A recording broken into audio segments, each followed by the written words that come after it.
Assalamualaikum warahmatullahi wabarakatuh, Prof. Chandra. Waalaikumsalam. Selamat siang. Selamat siang, Pak Dias. Sebuah kebanggaan, Pak. Prof. Chandra bisa mampir di Piknik Hub. Kita buka dulu. Buka ini ya, buka masker ya. Kita buka masker. Gimana, Prof? Sehat, Prof? Alhamdulillah. Alhamdulillah. Hari ini saya udah ada 2 kegiatan. Wah, aktivitasnya padat. Tadi pagi, karena saya sebagai ketua takmir Masjid At-Taqwa, kita lagi mau membangun masjid kita karena udah 40 tahun, dan saya bikin masjid juga ada yang berbeda. Kita Di Batu nih, Prof, posisinya ya? Ya. Jadi friendly anak, friendly lingkungan, friendly orang tua, friendly disabil. Jadi harapan kita memang masjidnya harus beda dari masjid yang lain. Gitu. Kenapa berpikir untuk fokus mengembangkan masjid, Prof? Saya sih punya pemikiran ya bahwa harusnya masjid itu bukan hanya untuk tempat sholat gitu. Jadi saya punya pikiran bahwa masjid harus berfungsi sebagai agent of development, perubahan di lingkungan itulah setidaknya gitu. Akan bagus juga kalau itu menginspirasi ya banyak lembaga lain untuk memberikan peran masjid yang lebih tanda petik gitu. Baik. Karena itu bisa masuk ke seluruh golongan ekonomi, elemen sosial, masyarakat. gitu. Betul, gitu. Baik, mungkin teman-teman yang mungkin belum kenal dengan Prof. Chandra Fajri Ananda, beliau adalah dosen di Fakultas Ekonomi dan Bisnis di Brawijaya. Saat ini beliau juga sebagai komisaris di Bank Jatim dan juga staf ahli Menteri Keuangan. Beliau adalah salah satu role model saya nih, kalau belajar ekonomi, menjadi dosen, pengajar, dan yang lebih penting adalah saya punya banyak inspirasi dari beliau, how to make an impact. Harus punya dampak. Bisa aja, Pak Dias. Harus punya dampak. Prof, nih kita cerita banyak nih tentang Indonesia. Karena Prof kan posisinya sebagai staf ahli Menteri Keuangan.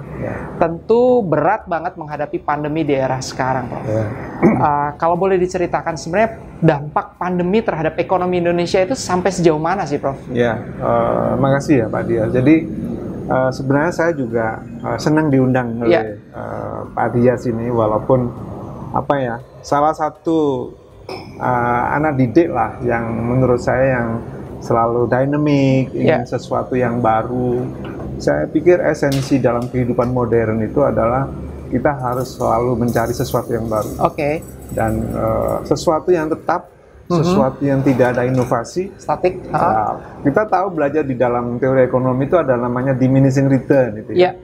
Itu akan, kalau kita mengkonsum barang yang sama, maka utility-nya akan terus menurun gitu. So we have to change or continuous improvement lah, semacam itu gitu. Nah, Pak Dias itu kayaknya menganut filosofi itu, dan saya merasa saya juga menerapkan hal yang semacam itu dalam kehidupan kampus, kehidupan sosial saya. Nah, menarik sebenarnya pada saat saya kebetulan kan sebelumnya setelah saya jadi dekan, kemudian saya saat itu ditelepon oleh Menteri Keuangan zaman itu, Pak Bambang Brojo, kebetulan memang teman untuk bisa mencalonkan menjadi Badan Supervisi Bank Indonesia. BSBI ya, Prof, di Bank Indonesia. Nah, BSBI itu kewenangannya mostly under Minister of Finance gitu. Nah, pada waktu sesi pertamanya udah selesai, 2020 ya kalau nggak salah, itu mau perpanjangan nih gitu. Habis itu harus lapor Menteri Keuangan. Nah, saat saya mau melapor ke Menteri Keuangan, Bu Menteri bilang, Chandra bantuin saya aja, nggak usah ke BI gitu. Nah, sehingga sebenarnya dari sisi reward itu mungkin di Bank Indonesia lebih menarik gitu. Tetapi dari sisi responsibility, challenge-nya lebih. Itulah ilmu kita sebenarnya. Ilmu kita pada waktu kita di jurusan studi pembangunan itu ya lebih banyak cocok lebih di Ministry of Finance gitu. Walaupun di BI juga iya. Nah, pada saat saya masuk itu bulan Januari kalau nggak salah, Januari 2021. 2020. Oh, 2020, Prof. 2020 itu kita masih belum care. 3 bulan sebelum outbreak betul-betul terjadi di Indonesia. Tapi sebenarnya reminder itu udah ada. Di akhir tahun 2019. Desember 2019, ekonomi kita kan sudah mulai ada perlambatan, terutama di sektor konsumsi. Itu sebelum pandemi ya, Prof? Belum pandemi. Tapi sebenarnya udah mulai ada suara-suara kan? Mulai di Cina, ada di Wuhan, yang saat itu ada hoax yang orang jalan pingsan langsung jatuh. Nah itu, oh Indonesia nggak apa-apa gitu. Saat itu kemudian pemerintah memberikan stimulan kebijakan hampir sekitar 10 atau 15 triliun gitu untuk mendorong orang berwisata gitu. Bulan Januari 2020. Jadi kita malah mendorong pariwisata karena kita percaya Indonesia nggak kena gitu. Nah ternyata bulan awal Maret, kalau nggak salah Maret 2020, ada kasus 2 orang yang di Jakarta itu. Iya, saya melihat satu Mbak satu dengan ibunya Prof. Betul. Nah 2 orang ini di awal Maret. Ternyata di akhir Maret sudah hampir 1000. Tadi, wah ini cepat banget ini perkembangannya, sehingga saat itu saya baru merasakan gitu bahwa pemerintah memang harus hadir. Kita ingat di Great Depression tahun 30-an. Ya, itu kita kan pada waktu ekonomi kita macet, dari sisi supply kita nggak ada yang produksi karena bahan bakunya nggak ada, konsumsi nggak ada, daya beli nggak ada, sehingga supply and demand-nya mandek gitu, yang kita sebut dengan resesi. Dan pada saat itu kemudian muncullah negara. Government intervention. Betul. Artinya Keynes.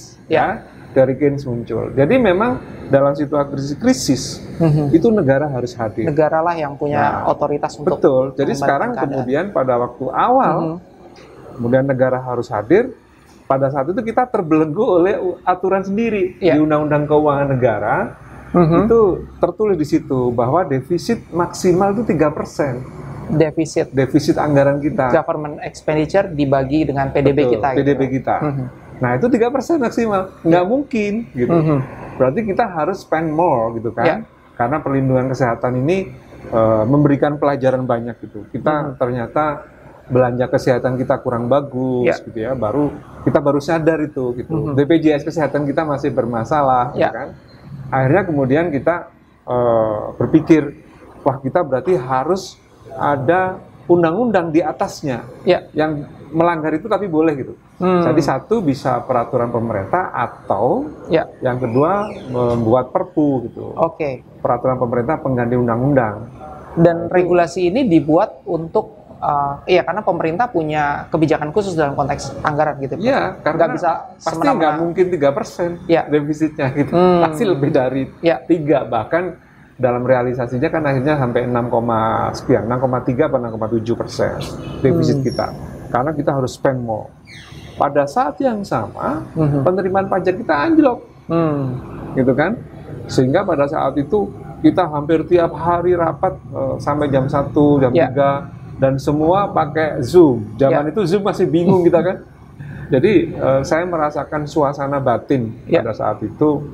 Bu Menteri selalu mengatakan, ya kita jangan sampai sakit, kita jangan sampai merasa lelah.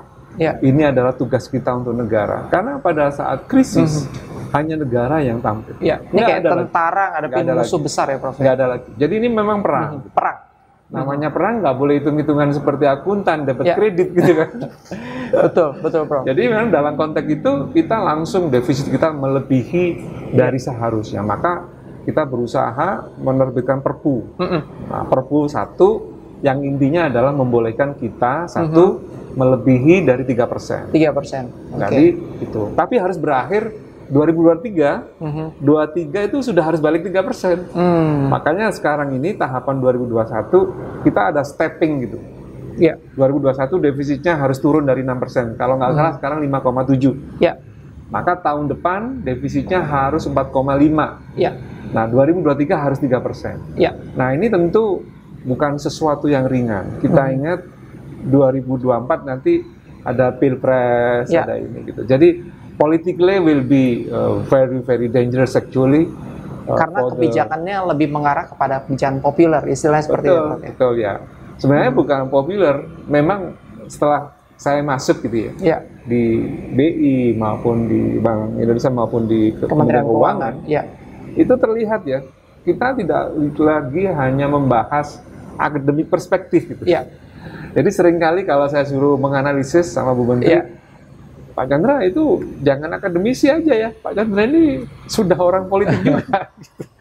Ternyata perspektif itu juga harus gitu. Dalam konteks ini anggaran tidak boleh hanya dilihat dalam perspektif makroekonomi, tapi secara kelembagaan, politik, sosial, budaya itu harus mix di situ ya Pak. Ya contohnya sih mungkin isu hutan, gitu ya. Kemudian sehingga kalau saya boleh mengatakan adanya pandemi ini itu mengajarkan banyak hal pada kita. Bahkan utang kita kan terus naik gitu ya. Ini saya kebetulan punya data nih. Jadi defisit kita terhadap PDB ini yang sekarang udah melebihi 3%, itu kita pernah 6,3 tahun 2020. Negara-negara lain juga ada yang sampai 11,5, Spanyol, Inggris 11,8, Perancis 11,4 defisit ya. Sebenarnya dampak dari defisit ini apa sih, Prof? Selain kita nambah utang nih misalnya seperti itu. Ya, defisit sebenarnya kan harusnya dibiayai oleh pajak. Ya. Tapi kita tahu selama pandemi ini semua bisnis lah. Semua bisnis. Semua decline lah. Itu kan beberapa mati gitu ya. Nah, pada saat itu seperti penerimaan negara anjlok, kita harus spend more, akhirnya defisit kan. Nah, sementara ini yang paling mudah dilakukan adalah mengambil dari capital market gitu. Nah, capital market obligasi ya, Prof? Obligasi pemerintah. Makanya kalau obligasi pemerintah tentu kuncinya ya kita ini dipercaya apa enggak sih? Gitu. Trust dari pemerintahannya itu menjadi sangat penting. Jadi market itu percaya nggak sama kita? Kalau melihat semuanya ya terakhir-terakhir itu, memang penjaga kita, terutama dari Bank Indonesia, Gubernur Bank Indonesia, Bu Menteri, ini dua orang figur yang menjaga negara kita. Bayangin kalau ternyata obligasi kita nggak laku, terus dari mana? Siapa bisa membiayai defisit? Nggak ada. Maka sekarang ini kita berharap banyak dari defisit, walaupun nanti ya besok ya itu tulisan saya mengenai perlu hati-hati juga memanage defisit ini gitu, termasuk memanage penjualan obligasi. Kalau terus laku dijual terus karena imbal hasil dari obligasi kita itu yang lumayan tinggi bunganya. Jadi banyak orang beli itu karena bunganya paling tinggi. Dan ini yang harus dibayar oleh pemerintah. Oleh pemerintah, oleh APBN. Gitu. Maka kalau tinggi kemudian laku ya pantes gitu. Sehingga asing pun juga beli. Pasti akan beli. Pasti beli. Artinya di masa depan ini pemerintah harus punya proyek yang menguntungkan sehingga bisa mengembalikan hutang-hutang di kemudian. Logikanya simpel gitu. Misalkan dia punya ini gitu ya. Investasinya dari utang. Ini harus menghasilkan.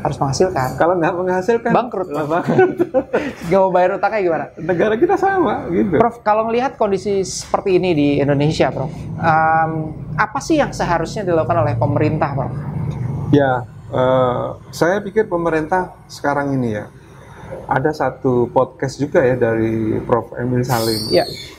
Sebenarnya kunci membangun suatu negara itu ya SDM.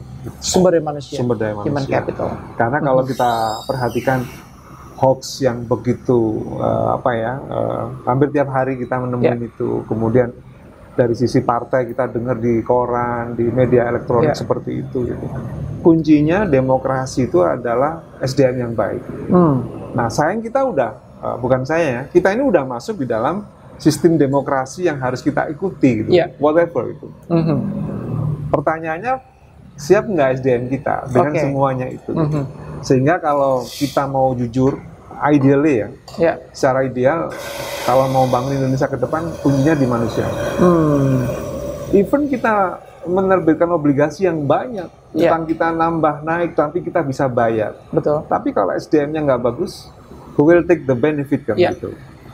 Kalau mau jujur misalkan, sektor industri kita 92% UKM. Ya, UKM 8% aja yang menengah besar gitu. Nah, pertanyaannya 92% yang menguasai berapa? Kalau sektor industri itu let's say sekarang kan sudah di bawah 20 ya, let's say 20 lah. 20% itu sektor industri. Pasti UKM-nya mungkin berapa persen cuma mungkin 3-4% aja. Sisanya gede. Jadi orang 8% tadi itu menguasai 18%. Bayangin. Luar biasa. Jadi akhirnya problem kita adalah di ketimpangan.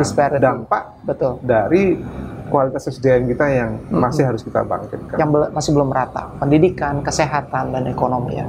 Nah, Prof, kita lihat kalau di daerah nih, Prof. Kan setiap kota dan kabupaten atau bahkan provinsi itu merespon berbeda tentang pandemi. Karena masalahnya pasti berbeda-beda. Dan saya masih melihat hal yang paling sederhana indikatornya adalah misalnya silpanya masih sangat tinggi. Padahal mereka kalau negara hadir di level kota dan kabupaten, artinya mereka kan harus push ekonomi mereka dengan kebijakan-kebijakan. Nah, Prof melihat dalam konteks kota dan kabupaten itu sebenarnya permasalahannya apa sih, Prof? Apa yang mereka takutkan sebenarnya? Kalau dilihat dari data ya, mulai tahun 2001 kita kebijakan desentralisasi dimulai sampai sekarang hampir 20 tahun. itu perkembangan dana ditransfer ke daerah itu memang sangat signifikan ya. Dulu hanya sekitar 89 apa gitu triliun. Sekarang udah hampir 790-an triliun. Jadi hampir sepertiga APBN itu sudah diserahkan ke daerah. So you can imagine kalau sepertiga taruh di daerah tapi daerah doing nothing misalkan gitu kan. Betul. Jadi negara kehilangan sepertiga potensi gitu. Oleh karena itu pemerintah itu sangat berharap bahwa ini daerahnya harus diselesain gitu. Dan sebenarnya itu tugas saya. As a regional economist ya, Prof. Jadi pada saat Bu Sri Mulyani mewawancarai Mas Chandra kira-kira bisa bantu apa? Aku bingung juga, apa ya? Aku bilang, Bu, saya selama ini risetnya sih banyak di desentralisasi fiskal gitu. Menurut Mas Chandra apa problem utamanya? Spending gitu. Jadi daerah itu kesulitan membuat belanja. Dan ternyata yang tepat tentunya kan quality lah. Jadi kualitas belanjanya kurang bagus. Buktinya apa? Buktinya silpanya makin gede. Berarti dari sisi planning mungkin bermasalah, belanjanya juga masalah karena anggaran yang baik itu harus disupport oleh perencanaan yang baik. Itu teorinya gitu. Dan perencanaan harus merefer kepada permasalahan indikatornya apa aja. Permasalahannya apa, kebutuhannya apa. Gitu. Tapi saya bilang dokumen-dokumen perencanaan termasuk APBD itu bukan hanya akademik terminologi gitu. Itu adalah political documents gitu. Karena pada saat kita ngerjain, mungkin kita sebagai konsultan mungkin secara akademik udah bagus, ini harus menangani A, menangani B gitu. Teman-teman saudara kita di DPR atau DPRD berpikirnya konstituenku gimana? Dapat benefit apa nggak dari kebijakan tersebut? Betul. Nah ini memang situasi yang kita harus ambil. Perlu diukur nih, Prof. Nah ini memang perlu frekuensi yang sama. Makanya menurut saya desentralisasi itu saya selalu mengatakan ada 4 pilar gitu yang harusnya kita review ulang. Yang pertama masalah kewenangan. Saya pikir udah. Mereka sudah Kemendagri sudah membuat satu terobosan yang baik. Ini ditangani siapa? Siapa? Yang kedua uangnya, yang kita kenal dengan manifold function. Jadi kalau kewenangannya udah didaerahkan, mestinya uangnya ikut dong gitu. Tapi yang ketiga banyak belum personel. Bayangin daerah-daerah kita di timur, saya tidak mengatakan bahwa mereka tidak mampu, tapi terbukti bahwa di pertumbuhan ekonomi saudara-saudara kita di timur itu less behind gitu dibanding dengan yang Indonesia bagian barat. Duitnya makin banyak, tapi kok nggak bisa ngejar gitu. Nah ini salah satunya adalah yang ketiga, syaratnya harusnya ada personel yang didaerahkan gitu. Orang Jakarta, tapi orang Jakarta mana mau ditaruh di timur, di NTT, di Maluku, di Ambon, atau bahkan di Papua gitu. Ini masalah di kita. Karena pada saat itu tahun 2001, 2002 ada istilah putra daerah gitu. Yang itu kemudian muncul karena tuntutan macam-macam. Otonomi ya, Prof ya. Itu yang ketiga yang kita belum maksimal melakukan. Yang keempat borrowing. Jadi kalau kita mau misalkan dia bikin bisnis ini, kalau mau berani manage utang. Dengan utang, kamu diawasi oleh bank, nggak main-main akhirnya. Artinya lebih transparan, lebih akuntabel. Dan pasti laporan keuangannya harus beres. Pasti harus proper, betul, Prof. Di audit, Prof. Betul. Nah makanya harusnya daerah itu harus berani pinjaman. Jadi kita itu undang-undang PMK ya terkait dengan pinjaman daerah, tapi yang municipal bond. Itu 2004-an kalau. Sampai sekarang belum ada yang berani daerah menerbitkan obligasi itu.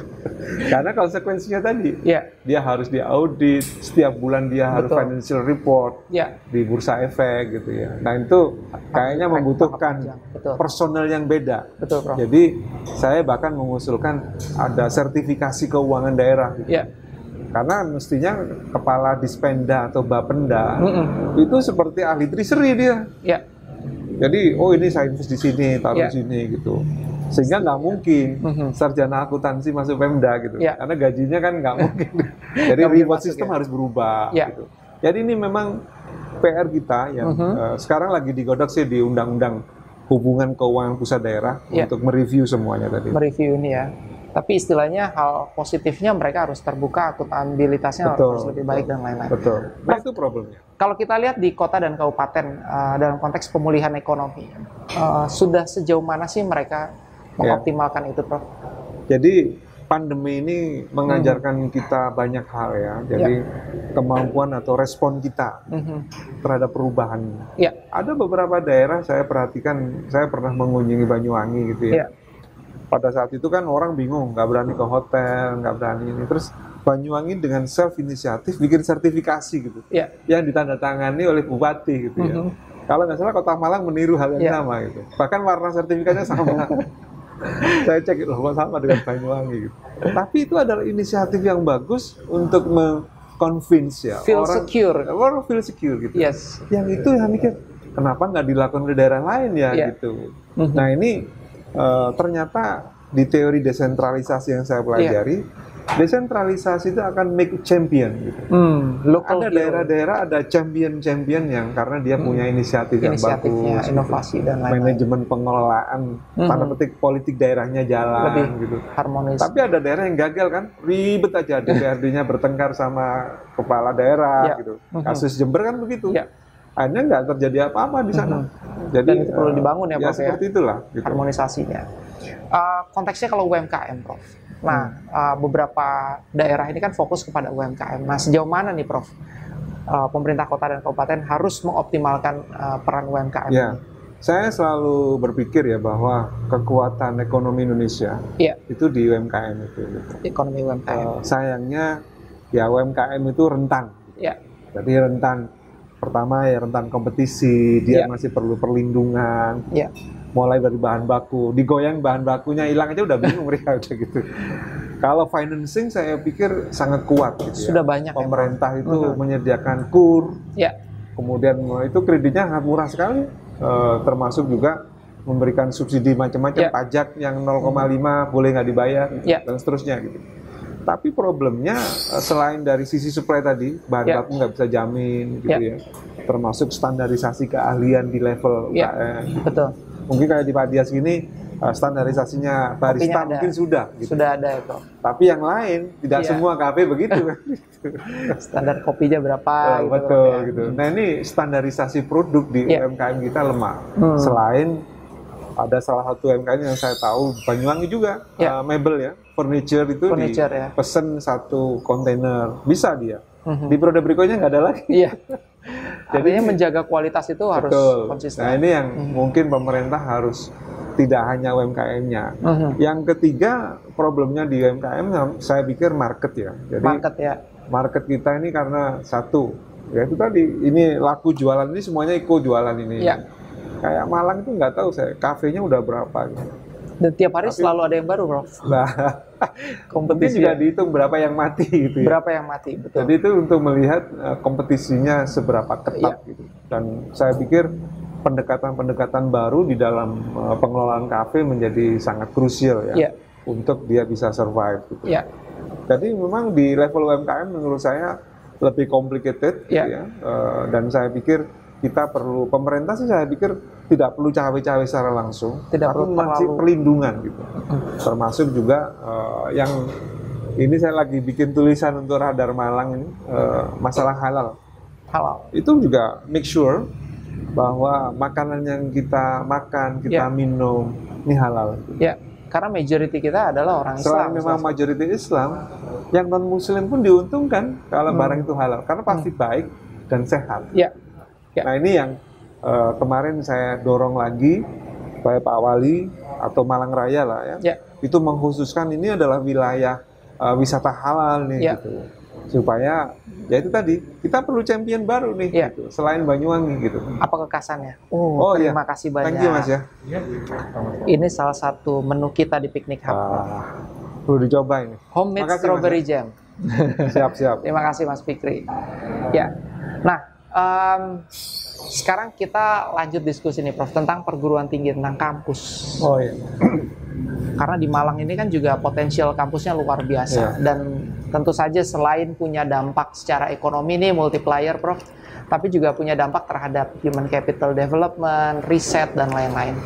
Prof melihat peran kampus tuh seharusnya seperti apa sih, Prof? saya menganggap bahwa lembaga pendidikan itu itu kunci perubahan. Kunci perubahan, oke.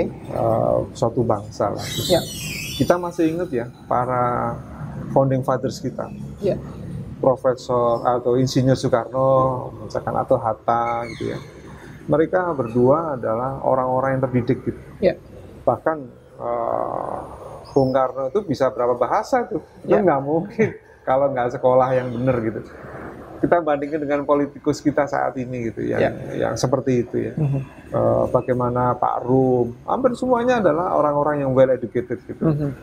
Sehingga menurut saya perguruan tinggi atau pendidikan itu kunci dari semua perubahan di dunia. Sehingga kalau kita tanda petik salah mengelola pendidikan, tentu hasilnya ya tidak sesuai yang kita harapkan. Yang kedua, pendidikan ini harus mencerahkan. Jadinya orang kemudian selalu ingin mencari hal-hal baru yang tadi di awal saya sampaikan untuk dia. Bagaimana pendidikan itu membuat orang merasa harus berbuat sesuatu, melihat lingkungannya kok seperti ini, aku harus apa nih? Kalau bahasa agama saya sebut sebagai fikih sosial. Kita ini punya tanggung jawab bahwa sosial kita ini harus kita harus kita rekayasa untuk menjadi lebih baik. Nah, ini harusnya semua derap perubahan di lingkungan kita, kampus itu harus punya peran. Itulah yang harus dilakukan gitu, sehingga apa yang sudah kita lakukan bukan hanya meluluskan mahasiswa, tapi kita membawa perubahan di lingkungan ya minimal kota itu. Kota Malang ini ada hampir kurang lebih 50 kampus ya, negeri dan swasta, besar dan kecil gitu. Saya pikir Kota Malang ini menurut saya harusnya bisa berakselerasi lebih gitu. Kalau kampusnya bisa backup kampusnya luar biasa. Karena kampus harusnya punya peran ke sana. Misalkan let's say gini ya.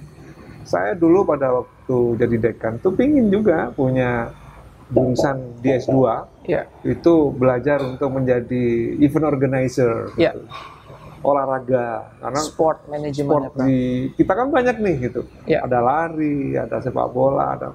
Nah ini sekolahnya di mana? Selain mungkin di IKIP, kita belajar manajemennya. Gitu. Karena ada industrinya sendiri yang berkembang di situ ya, Bro. Betul, dan kita akui kita masih lemah di sana kan. Jadi respon mulai dari kurikulum, mungkin juga bentuknya bagaimana sih, outputnya apa, itu ya kampus lah yang harus meng-create seperti itu. Dan kalau kita lihat UMKM ya research and development harus disupport sama kampus juga seperti itu. Kalau UMKM-nya melakukan riset, duitnya dari mana? Duitnya dari mana? Juga dari mana? Marginnya tipis banget ya, Prof. Iya, betul. Jadi harusnya kampus ngasih kayak semacam beberapa keywords gitu ya. If you are starting new cafe gitu. What you have to do gitu. Mungkin kita ngasih gitu. Makanya saya pingin banget gitu di Radar Malang apa gitu. Kita punya semacam konsultasi bisnis yang bisa kita kelola. Rutin bisa dilakukan. Dilakukan mungkin seminggu sekali. That will be interesting I think gitu. Nah, Prof, kalau melihat anak-anak muda di era sekarang, ini kan ada yang suka banget dengan belajar digital dan belajar desain dan lain-lain. Sebenarnya kalau kita melihat ekonomi kreatif sekarang, itu seperti apa sih, Prof? Karena kadang-kadang mungkin kampus tidak mampu mengisi gap itu gitu. Iya. Nah, sebenarnya sih kalau lihat Pak Menteri kalau Mas Menteri lah. Mas Menteri itu pinginnya yang istilahnya beliau kampus merdeka. Merdeka belajar. Itu kalau merdeka belajar, itu kan intinya how to involve practitioner gitu ya, praktisi masuk ke kampus gitu. Atau kita bisa belajar banyak aspek ya, Prof, di luar kampus.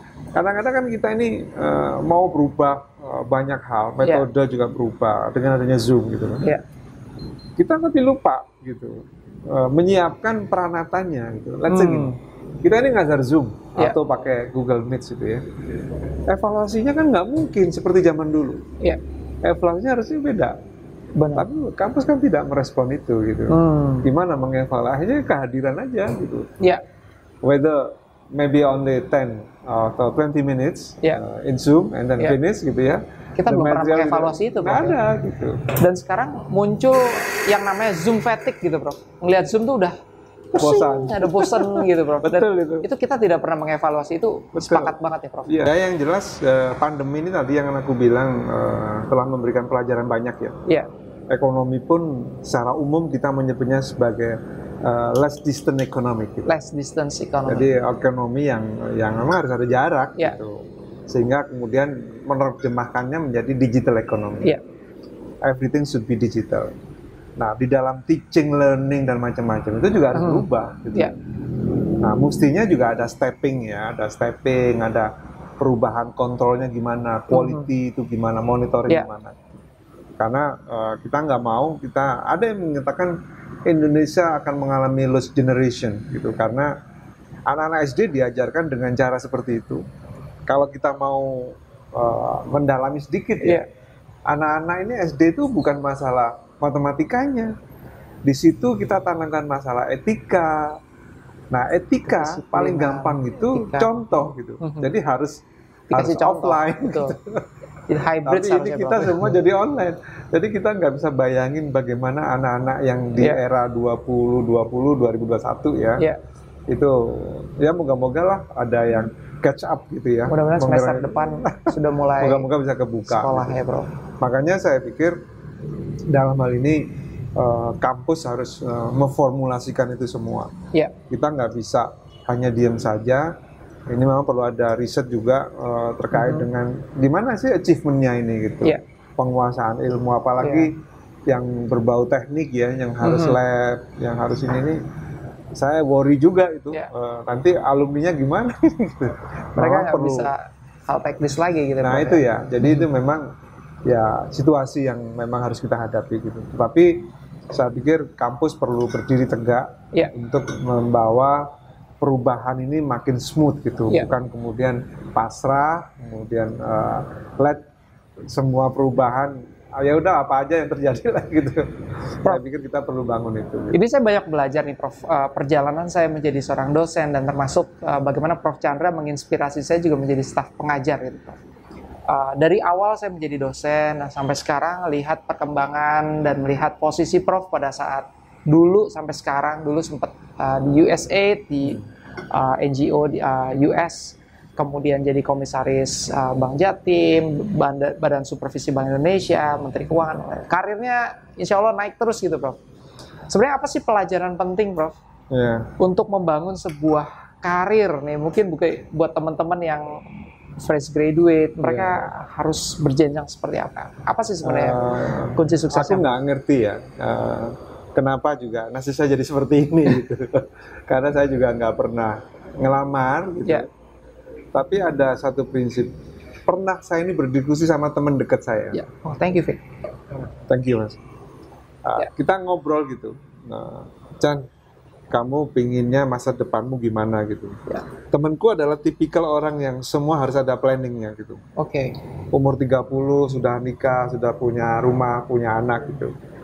Terus 40 saya udah punya ini gitu. Kalau kamu gimana, Jan gitu. Saat itu saya berpikir tentang saya ingin menjalani hidup saya yang terbaik. Jadi saya bayangkan hidup itu seperti sistem produksi gitu. Jadi kalau bahan bakunya bagus, proses produksinya sesuai dengan standar mana, outputnya pasti bagus gitu. So put your high limit lah.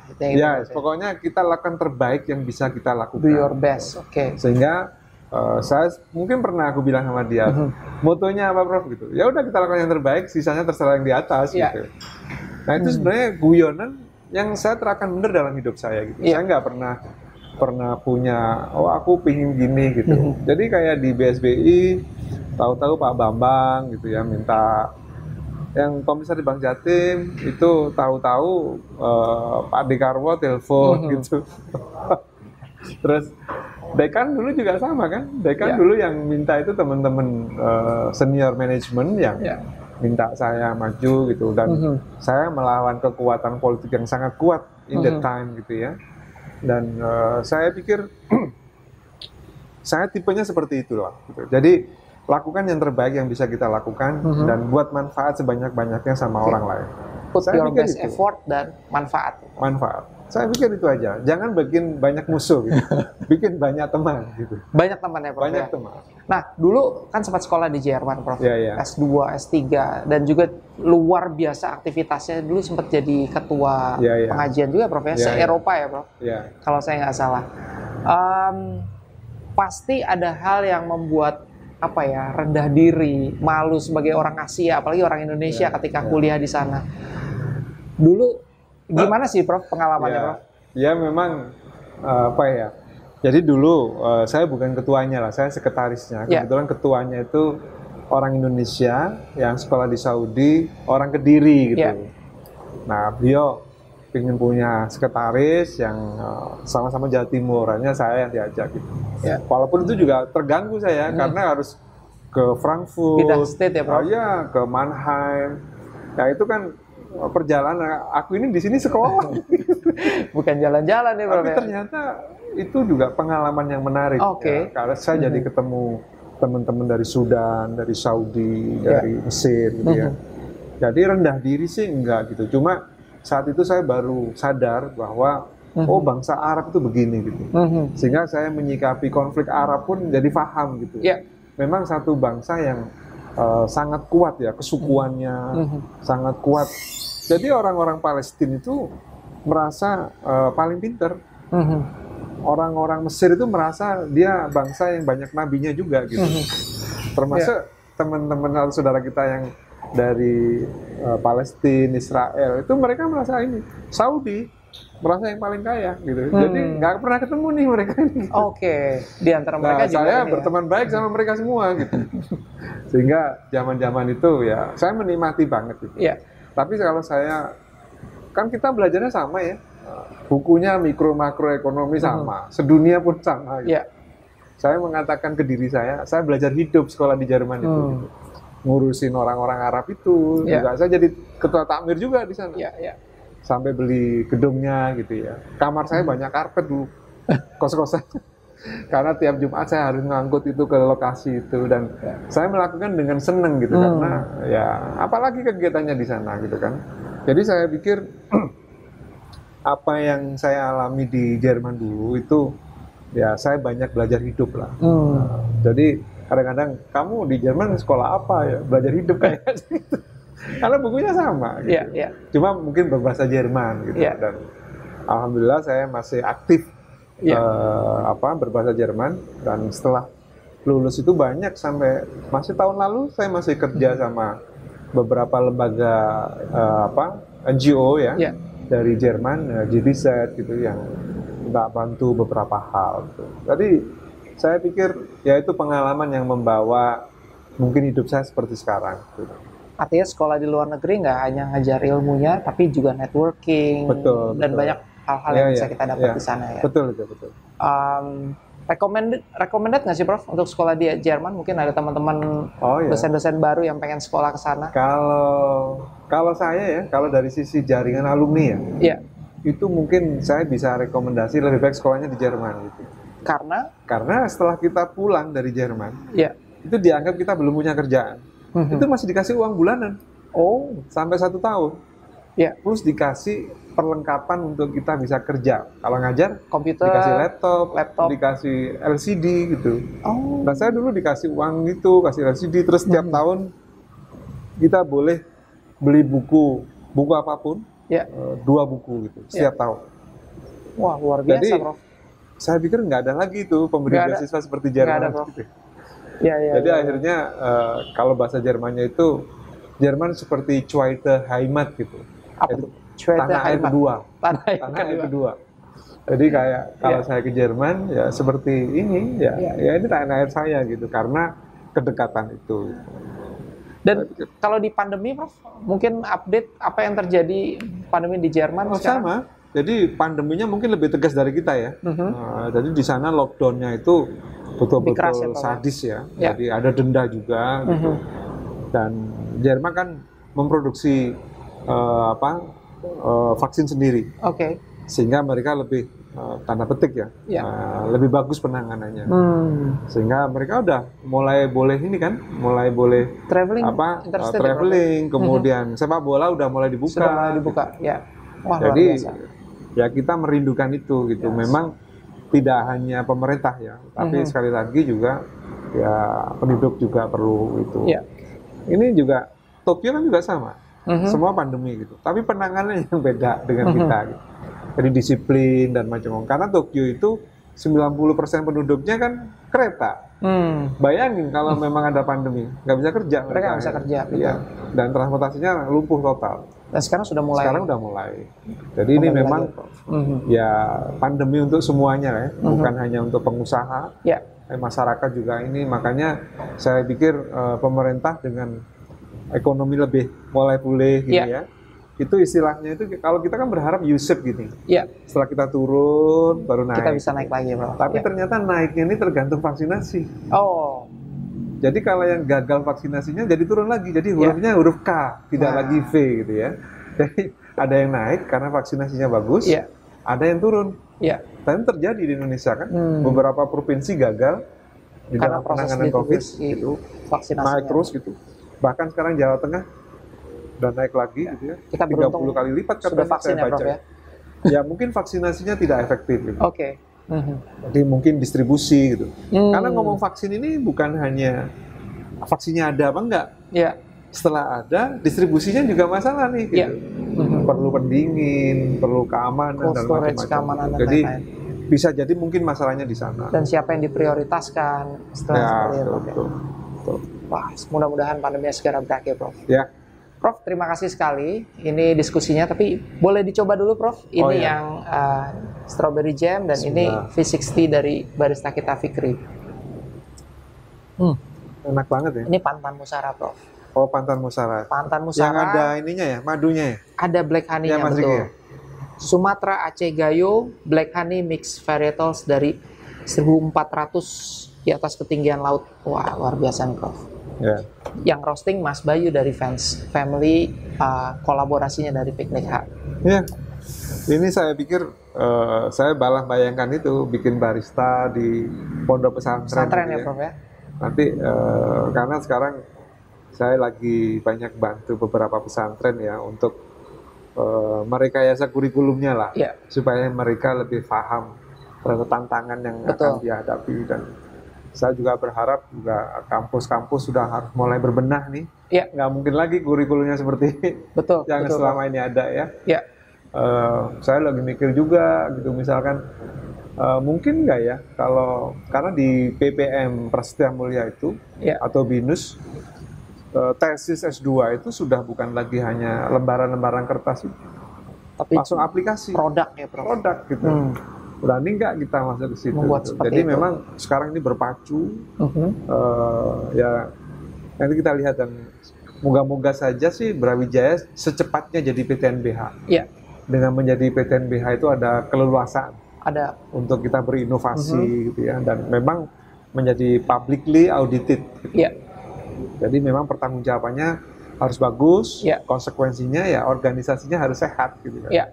Ya kita berharap Brawijaya bisa masuk ke kampus yang semacam itu. Mudah-mudahan kita bisa berkompetisi dengan baik dan yang lebih penting lagi kita punya impact lebih luas lagi.